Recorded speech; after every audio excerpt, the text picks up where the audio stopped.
Friends, so today is here another video on income tax, and the topic I'm covering today is from income from salaries, retirement part, and the main topic will be gratuity.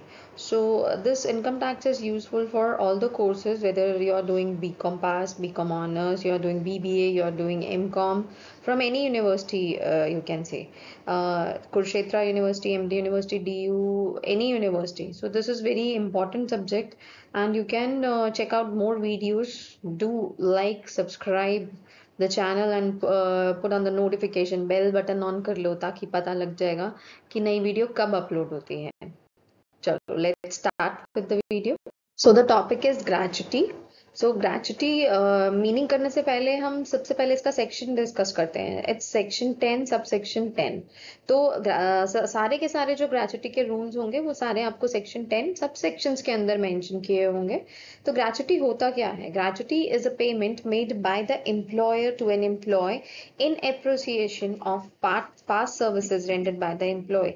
जिस तरह का भी आप काम कर रहे हैं उससे रिलेटेड जो भी सर्विसेज प्रोवाइड की जा रही हैं एम्प्लॉय की तरफ से, जो भी काम किया उसके बदले में एम्प्लॉयर जो है उसको पेमेंट दे रहा है एप्रिसिएशन की फॉर्म में, उसको हम ग्रेचुटी बोलते हैं.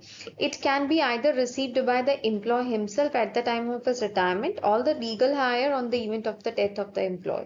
सो दो केसेस में ये मिल सकता है ग्रेचुटी का अमाउंट. एक तो एम्प्लॉय को खुद मिल सकता है जब एम्प्लॉय रिटायर हो गया अपने सर्विस के बाद, और दूसरा अगर बाय चांस किसी भी तरह के मिस हैपनिंग हो गई है, एम्प्लॉय की डेथ हो गई है, तो उस केस में उसके लीगल डिपेंडेंट, उसके लीगल हायर को मिलता है.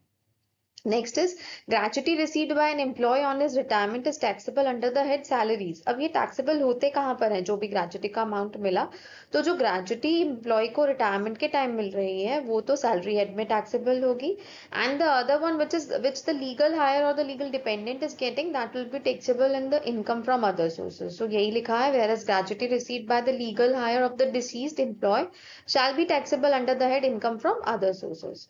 However, in both the cases, gratuity is exempt up to a certain specified limit under section 10 subsection 10.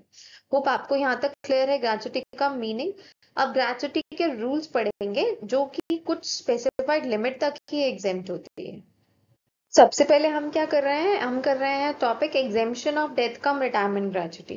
मतलब कितनी एग्जेम्पशन मिलेगी, उसके लिए हमें कैटेगरी वाइज एम्प्लॉयज को डिवाइड किया हुआ है. सबसे पहली कैटेगरी आती है गवर्नमेंट एम्प्लॉयज और एम्प्लॉयज ऑफ लोकल अथॉरिटी.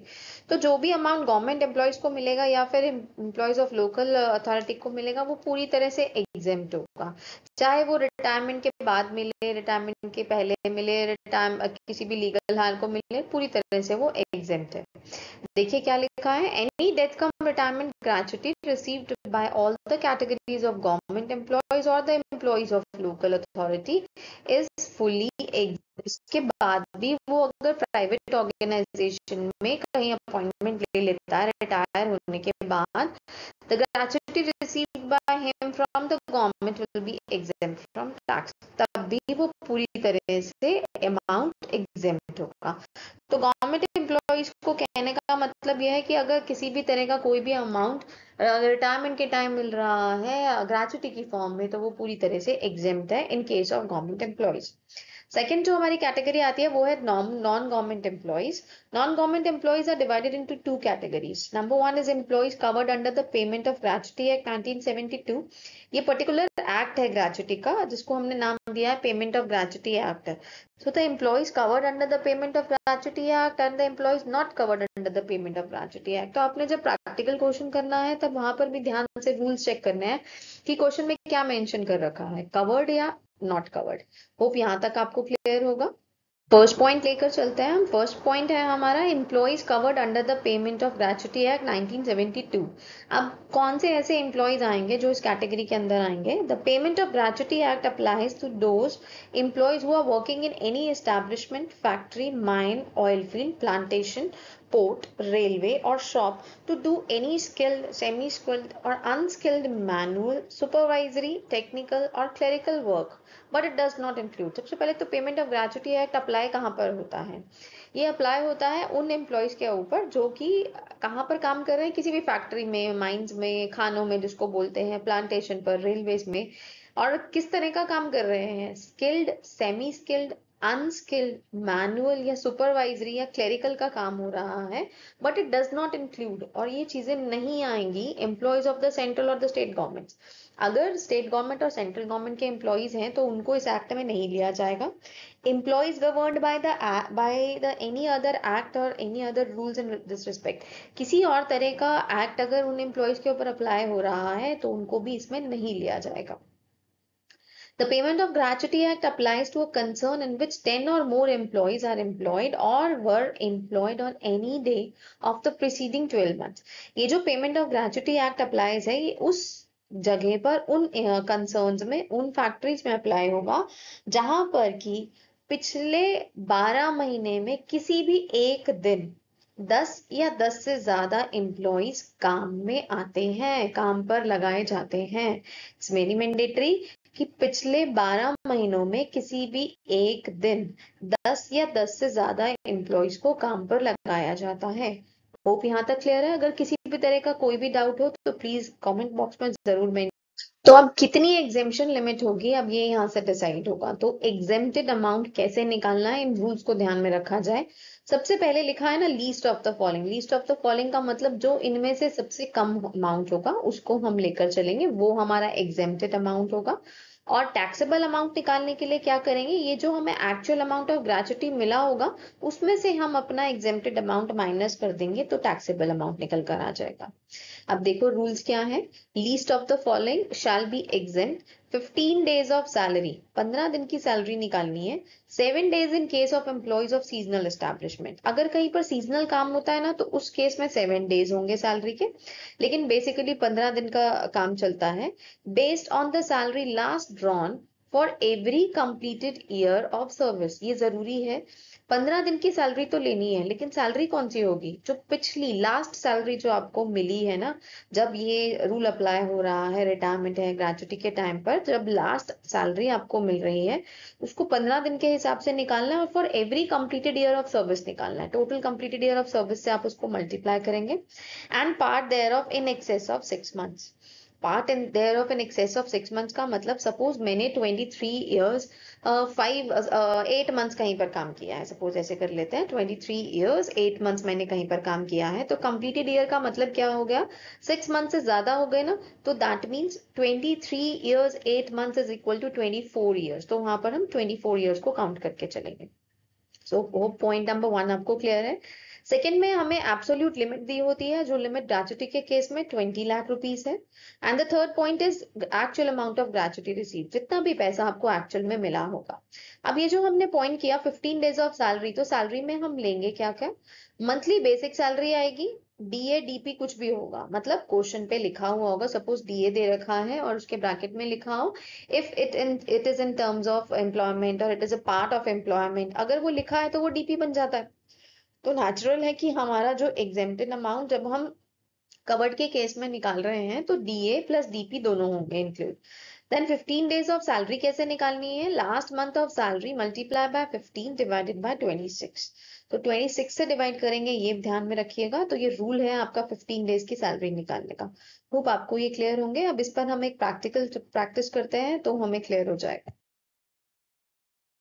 करते हैं, होप आपको क्लियर हो जाएगा। अब क्वेश्चन क्या है, after serving for 33 years 9 months, अब देखो यहाँ पे टोटल जो अमाउंट दे रखा है वो आपको 33 ईयर्स 9 मंथ्स दे रखा है। तो अभी जैसे रूल आपको मैंने बताया 33 years 9 months that is 6 month से ज्यादा हो गया, तो यहाँ पर 33 years 9 months will be equal to 34 years. तो यहाँ पर हम जब भी सैलरी निकाल के चलेंगे तो वो 34 ईयर्स की निकालेंगे। In Bharat chemical limited mister X who is covered under the, तो ये एक रूल जो है वो कवर्ड अंडर द रूल के लिए है, payment of gratuity act, retires from the service on 30th November 2022। 30th of November 2022 को रिटायर हो रहा है ये person. The employer page him a gratuity of rupees 9 lakh. देखो अभी ये ग्रेच्युटी जो है वो उसका एम्प्लॉयर पे कर रहा है 9 लाख, तो ये कहाँ पर आएगी, हमारी जो actual amount of gratuity received होता है, ये हमारा पॉइंट नंबर 1 हो गया। Actual amount of gratuity received is rupees 9 lakh.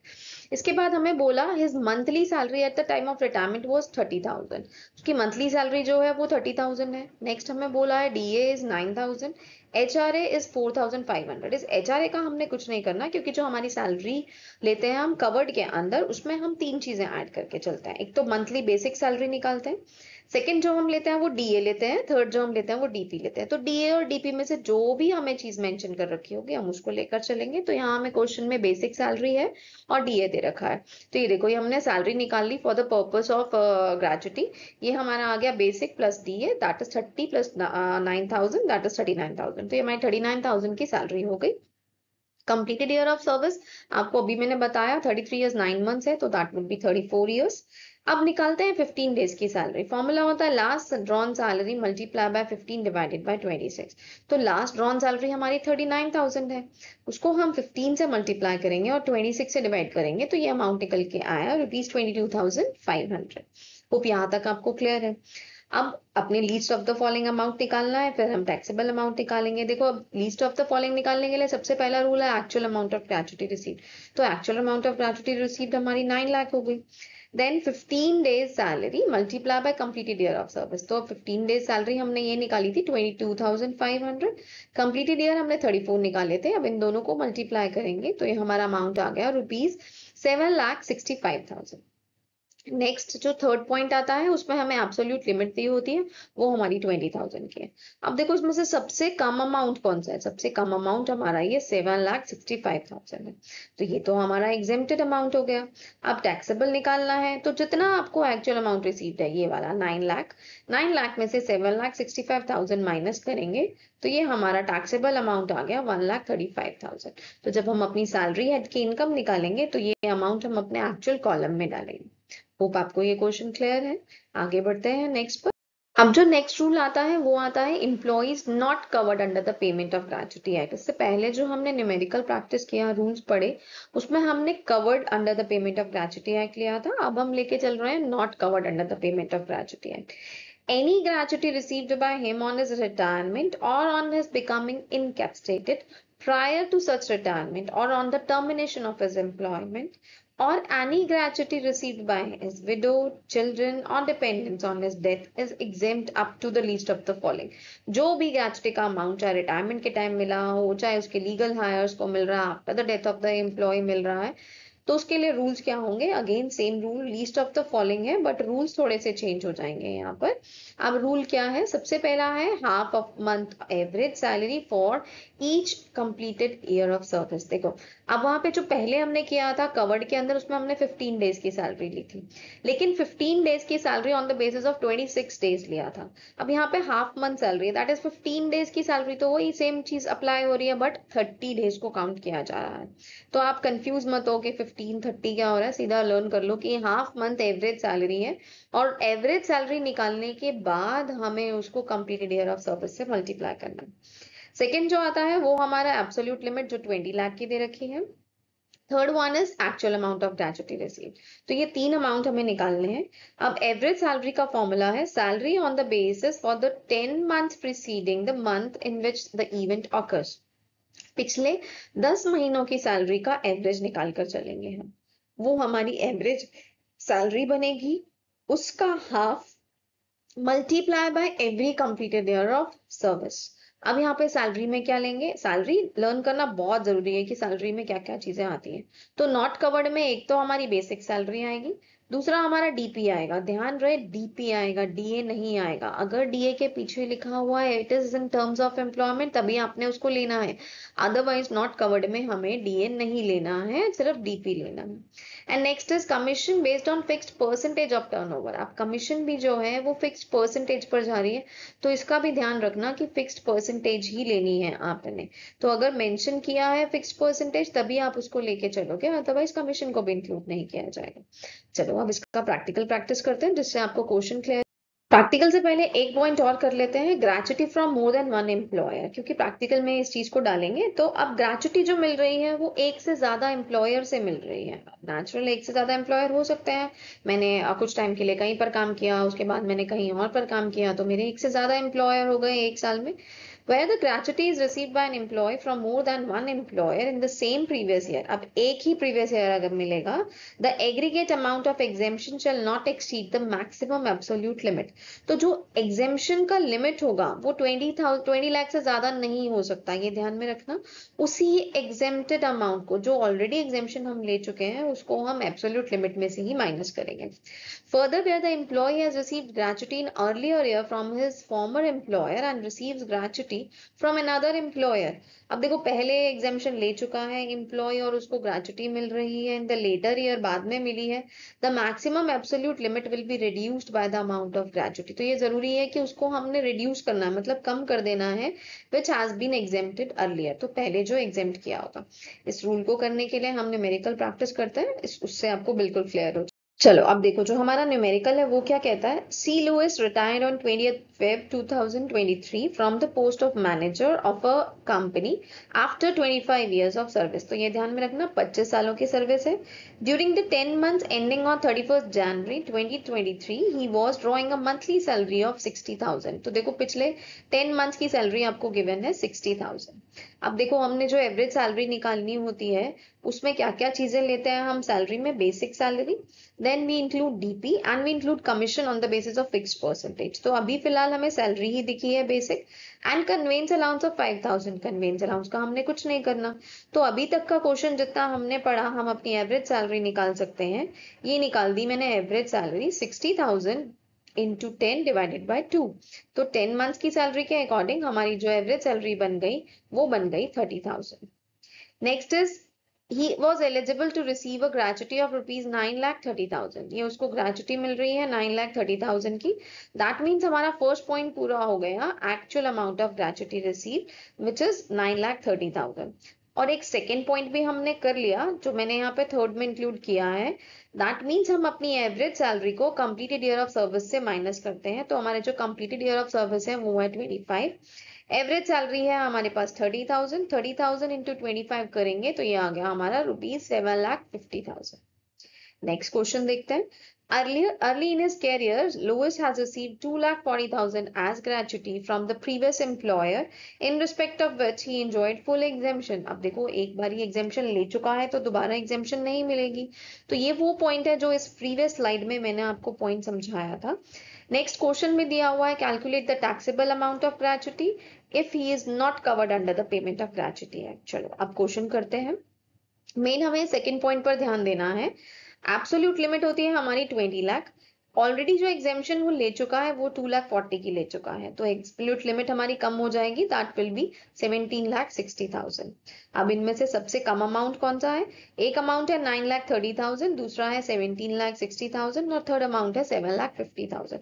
तो हमारा सबसे कम अमाउंट हो गया 7,50,000. Now the 7,50,000 is our exempted amount. Now we are going to calculate the taxable amount, and how we have to calculate this taxable amount is, from the amount of actual amount of gratuity received you subtract the exempted amount. तो gratuity received हुई थी हमारी 9,30,000, उसमें से हमने exempted amount that is 7,50,000 minus कर दिया, तो ये अमाउंट आ गया हमारे पास 1,80,000. ये हमारा टैक्सेबल अमाउंट है.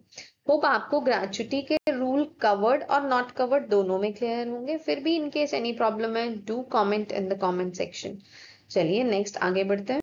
चलो अब नेक्स्ट क्वेश्चन पर आते हैं. Shri Roy, who is not covered under the Payment of Gratuity Act 1972. सबसे पहले तो ध्यान दिया जाए कि क्वेश्चन है नॉट कवर्ड का. receives a gratuity of rupees 11,64,000 when he retires. तो उसको जो अमाउंट मिला है वो मिला है 11,64,000. तो ये हमारा फर्स्ट पॉइंट हो गया, that is actual amount of gratuity receive rupees 11,64,000. He retires on 23rd June 2022 after a service of 34 years 9 months 23 days. अब 34 years 9 months 23 days है, तो हमें कुछ नहीं करना, हमें सिर्फ 34 इयर्स लेने हैं, क्योंकि पार्ट ऑफ एन एक्सेस तो है ही नहीं इसके अंदर. नॉट कवर्ड में नहीं होता. कवर्ड में पार्ट ऑफ एक्सेस जो है 6 मंथ से ऊपर हम लेकर चलते हैं, उसको राउंड ऑफ कर देते हैं. सो हियर हमने 34 इयर्स लेना है. तो हमारी जो सैलरी बनेगी वो 34 इयर्स की हम कंप्लीटेड ईयर सर्विस की लेकर चलेंगे. हिज लास्ट ड्रॉन एम्यूलमेंट्स आर, सबसे पहले सैलरी है हमारे पास 75,000 पर मंथ. दिए हैं हमारे पास 15,000 पर मंथ. सर्वेंट अलाउंस हमें दिया हुआ है 600 पर मंथ. अब यहाँ तक लेकर चले तो जो हमारी सैलरी हुई वो 75,000 हो गई बेसिक सैलरी। डीए को हम इंक्लूड नहीं करते हैं, हम नॉट कवर्ड में डीपी को इंक्लूड करते हैं। सर्वेंट अलाउंस का कोई रोल नहीं होता हमारी बेसिक सैलरी के अंदर। Next is annual increment of basic salary ₹3,000 per month falls due on 1 January every year. अब देखो हर साल 1 जनवरी को इंक्रीमेंट लगता है 3,000 का। अगर यहाँ से लेकर चले तो उसकी 75,000 की सैलरी थी। इस 75,000 की सैलरी में अगर मैं पिछले 10 साल निकालूं, क्योंकि 10 मंथ्स की सैलरी लेनी होती है, तो हम उसको काउंट करके चलते हैं। देखो यहाँ पर ये पर्सन रिटायर कब हो रहा है, ये 23 जून को रिटायर हो रहा है, तो पिछले 10 मंथ्स काउंट करेंगे हम मई से। तो मई से काउंट करते हुए आप चलिए, लेकिन जनवरी तक रुकना। देखो जनवरी, फरवरी, मार्च, अप्रैल, मई, ये हमारे बनते हैं 5 मंथ्स। तो जनवरी टू मई हमारे 5 मंथ्स हो गए। इस 5 मंथ्स में जो हमें सैलरी मिली होगी वो 3,000 के इंक्रीमेंट के साथ मिली होगी, और उससे पहले जो हमें सैलरी मिली होगी वो 3,000 के इंक्रीमेंट के बाद मिली होगी। दैट मीन्स हम 75,000 में से जब 3,000 को माइनस करेंगे तो हमारा जो अमाउंट निकल के आएगा that will be equal to 72,000। तो अब देखो सैलरी ध्यान से करके चलना, ये लिखा salary for the last 10 months. आपके जो पहले 5 मंथ्स मैंने निकाले वो जनवरी टू मई निकाले 5 मंथ्स, तो यहाँ पर 75,000 इंटू 5 करेंगे तो 3,75,000 की सैलरी आ गई। अब इससे और पिछले 5 मंथ्स कैलकुलेट करो तो वो दिसंबर टू लेकर आपके अगस्त तक बनेंगे, अगस्त 2021 टू दिसंबर 2021, ये भी 5 मंथ्स के बनेंगे। तो मैंने आपको बताया कि 3,000 का इंक्रीमेंट जनवरी में लगता है, तो उससे पहले की सैलरी कितनी हो जाएगी दिसंबर तक की, that will be equal to 72,000। तो 72,000 को 5 से मल्टीप्लाई करेंगे, दिस इज 3,60,000। अब हमारे पास दो अमाउंट निकल आए, 3,60,000 प्लस 3,75,000, इन दोनों को एडअप करेंगे तो ये हमारी 10 मंथ्स की सैलरी आई। अब हमें तो एवरेज सैलरी 1 मंथ की चाहिए, फिर हम उसको मल्टीप्लाई करेंगे अपने कंप्लीटेड ईयर ऑफ सर्विस से, तो हम डिवाइड कर देते हैं, and this amount is equal to 73,500। तो ये हमारा अमाउंट आ गया 73,500। अब रूल होता है, थर्ड पॉइंट है यहाँ पर, रूल है half month salary of completed year of service. तो हमारी जो ये 36,750 निकली, क्योंकि हमारे 10 मंथ्स की है 73,500, हम इसको 2 से डिवाइड करेंगे तो हमारी जो सैलरी निकल कर आएगी वो आएगी 36,750। इसको हम कंप्लीटेड ईयर से मल्टीप्लाई करते हैं, वो हो गया 34 से, एंड द अमाउंट इज 12,49,500। अब लिमिट हमारी होती है एब्सोल्यूट लिमिट, जो सेकंड पॉइंट पे डाल रखा है वो है 20 लाख। तो होप आपको ये तीनों पॉइंट्स अच्छे से क्लियर हो गए। अब इनमें से सबसे लीस्ट अमाउंट हमने लेना है, तो जो हमारा लीस्ट अमाउंट है दैट इज 11,64,000। अब ये हमारा एग्जेम्प्टेड अमाउंट हो गया। टैक्सेबल निकालने के लिए क्या करते हैं, actual amount of gratuity receipt में से एग्जेम्प्टेड अमाउंट माइनस करते हैं। अब देखो अगर इस क्वेश्चन में देखें तो हमारा actual amount of gratuity receipt 11,64,000 है, और हमारा एग्जेम्प्टेड अमाउंट भी 11,64,000 है। दैट मीन्स हमारा टैक्सेबल अमाउंट जो है वो 0 हो गया। तो होप आपको ये क्वेश्चन क्लियर होगा। आगे एक क्वेश्चन और प्रैक्टिस करते हैं। चलो, so this is the last question for gratuity part, and next video I will be uploading about the pension, computed value of pension, how to calculate computed value of pension। तो wait करिएगा उसका, और जरूर subscribe करो, share करो, अपने friends के साथ इसको शेयर करो। अब नेक्स्ट क्वेश्चन है, mister x retired on 10th April 2022 after serving for 30 years 7 months। देखो 30 years 7 months ध्यान से लेकर चलना। He was getting a salary of 15,000 per month, salary हो गई उसकी 15,000 per month from 1/1/2021, that means from 1st January 2021 to 31st of December 2021। अब देखो 1st January टू December, जनवरी, फरवरी, मार्च, अप्रैल, मई, जून, जुलाई, अगस्त, सितंबर, अक्टूबर, नवंबर एंड दिसंबर। So these are the 12 months which we are going to calculate. तो हमें जो सैलरी चाहिए होती है वो 10 मंथ्स की चाहिए होती है, अगर कवर्ड नॉट कवर्ड में है तो। आगे देखते हैं, and there after 15,000 per month, 15,600 per month. देखो सबसे पहले उसको सैलरी जो मिली 1st जनवरी तो 31st दिसंबर, तो उसको 15,000 पर मंथ मिली, और उसके बाद उसकी सैलरी बढ़ जाती है 15,600 per month.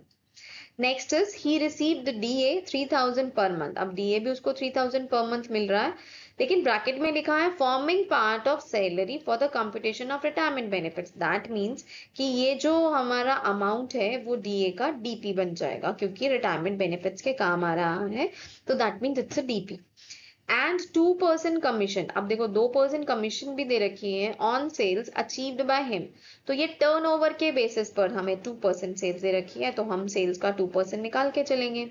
Turnover achieved by him during the 10 months preceding the months in which he retired is 24 lakh. अब सबसे पहले हम सैलरी कैलकुलेट करते हैं, फिर आगे क्वेश्चन बढ़ते हैं। सबसे पहले हमारी डीए आ जाएगा क्योंकि वो हमारा डीपी की फॉर्म में है, तो this is 3000। Next is monthly commission निकालेंगे, तो 24 लाख का हमने 2% निकाला और 10 मंथ्स की सैलरी चाहिए तो उसको डिवाइडेड बाय 10 कर दिया, दिस इज 4800। अब एवरेज बेसिक सैलरी निकालते हैं, पिछले 10 मंथ्स की निकाल के चलना है, तो जो उसका इंक्रीमेंट लगता है वो जनवरी से लगेगा। तो January, February and March, these are the 3 months, January, February and March. तो 3 मंथ्स की उसकी सैलरी हो गई 15,600 मल्टीप्लाई बाय 3, तो ये तो हो गई उसकी 3 मंथ्स की।